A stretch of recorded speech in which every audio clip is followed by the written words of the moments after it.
مسجد زرار سے مسلمانوں کو منع کیا، اور لمسجد اسس علی التقوی، وہ مسجد جس کی بنیاد تقوی پر رکھی گئی، خوف خدا پر، جمع مال پر نہیں، دوسروں کے اضرار کے لیے نہیں، تفریق کے لیے نہیں، کسی غلط ذہن و نظریے کے لیے نہیں۔ مسجد زرار کے قریب میں پہلے سے مسلمانوں نے ایک مسجد بنائی تھی، وہ مسجد قباء کہلاتی ہے۔ رسول اکرم صلی اللہ علیہ وسلم نے جب ہجرت فرمائی، بخاری کے قول کے مطابق 14 دن آپ نے یہاں قیام کیا مدینہ پہنچنے سے پہلے۔ اب تو مدینہ سے وہ جگہ مل گئی، حی القباء کہلاتے، قباء کا محلہ مسجد نبوی کے پیچھے شروع ہے، تقریباً 5-6 میل ہے اب بھی۔ تو اللہ فرماتے کہ اس مسجد میں نماز پڑھو، اس میں پاک لوگ رہتے ہیں۔ مفسرین کی روایات کے مطابق اور بعض حسان روایات، آپ نے ان سے پوچھا قبائیوں سے، اللہ تعالیٰ فرماتے یہاں پاک باز رہتے، کرتے کیا ہو؟ انہوں نے کہا ہمارے کچھ ساتھی صرف پانی استعمال کرتے استنجے میں، اور کچھ ساتھی صرف ڈھیلا، ہم دونوں استعمال کرتے ہیں اچھی طرح پاکی کرنے کے لیے۔ تو آپ نے فرمایا یہی وہ عمل ہے جس کی اللہ نے تعریف کی ہے۔ مفتی اعظم پاکستان مفتی شفیع لکھتے ہیں اب چونکہ فلش سسٹم ہے اور وہ ڈھیلے اور پتھر سے منہدم ہوتی ہے، اس لیے احتیاط کی جائے۔ ہاں اس کی جگہ جو پوچھنے والا کاغذ نکلے، ٹیشو پیپر، وہ قائم مقام ہے۔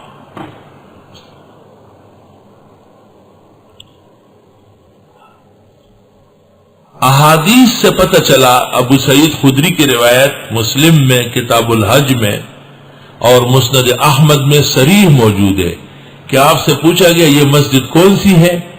اس سے سالت تقوی من اول یوم، آپ نے فرمایا ہوا مسجدی ھذا، اور صحیح مسلم میں ہے انہ المسجد النبوی، یہ مسجد نبوی ہے۔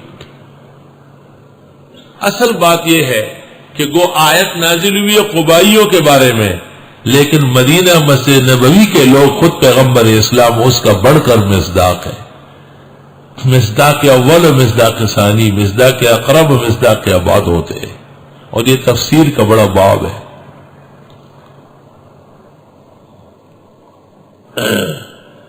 یقیناً آیات مسجد نبوی اور کعبہ کے بارے میں آئی، لیکن پوری دنیا کے مساجد مراد ہے۔ افمن اسس بنیانہ علی تقوی من اللہ، آیا پس وہ شخص جس نے بنیاد رکھی، عمارت کی اللہ کے خوف پر، ورضوان اللہ کی رضا پر، خیر وہ بہتر ہے، امن اسس بنیانہ علی شفا جرف ہار، یا وہ جس نے بنیاد رکھی اپنی عمارت کی علی شفا جرف، کنارے کھائی کے، پگاڑا دا کندے، جرف کندہ کندہ، کھائی ہارن ٹوٹنے والی، ایسا کنارہ تھا جو گرنے والا تھا، فنہار بہ،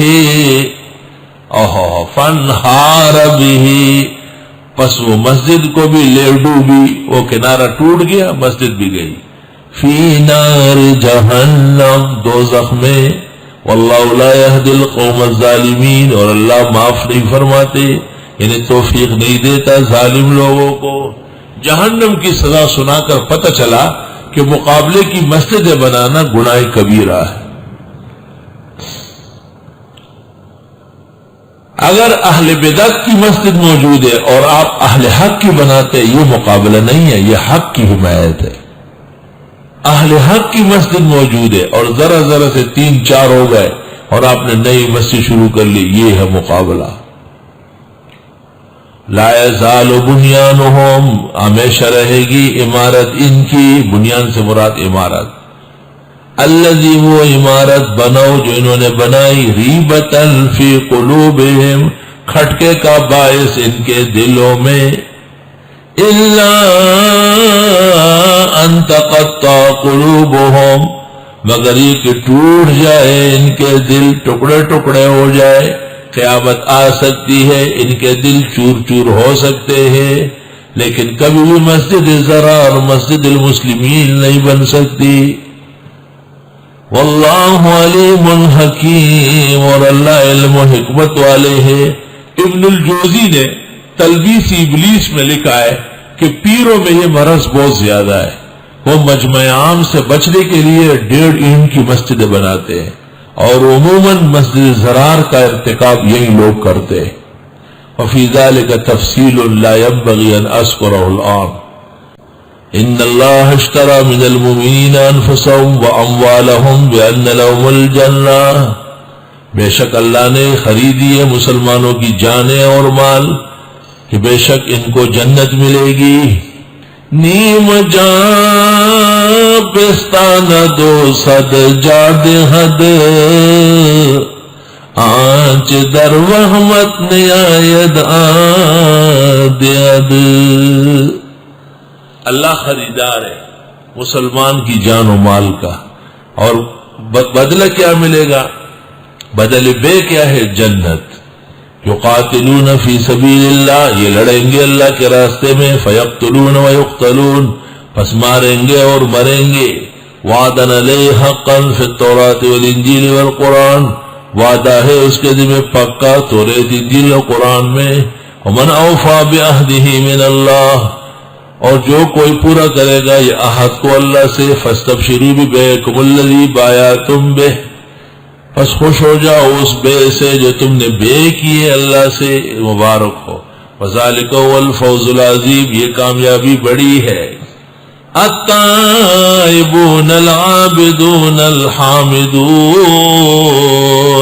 توبہ کرنے والے، عبادت کرنے والے، اللہ کا شکر کرنے والے.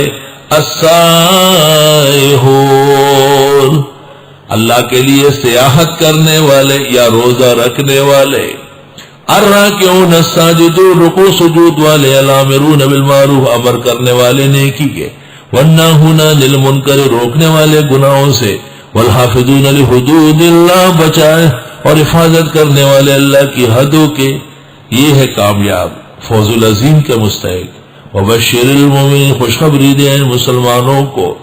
اب ایک اشکال تھا کہ مشرکین و کافرین کے خلاف سخت وعیدیں آ رہی ہے، لیکن ابراہیم علیہ السلام جیسے موحد اعظم نے اپنے کافر باپ کے لیے مغفرت کی دعا کی. رب اغفر لأبی.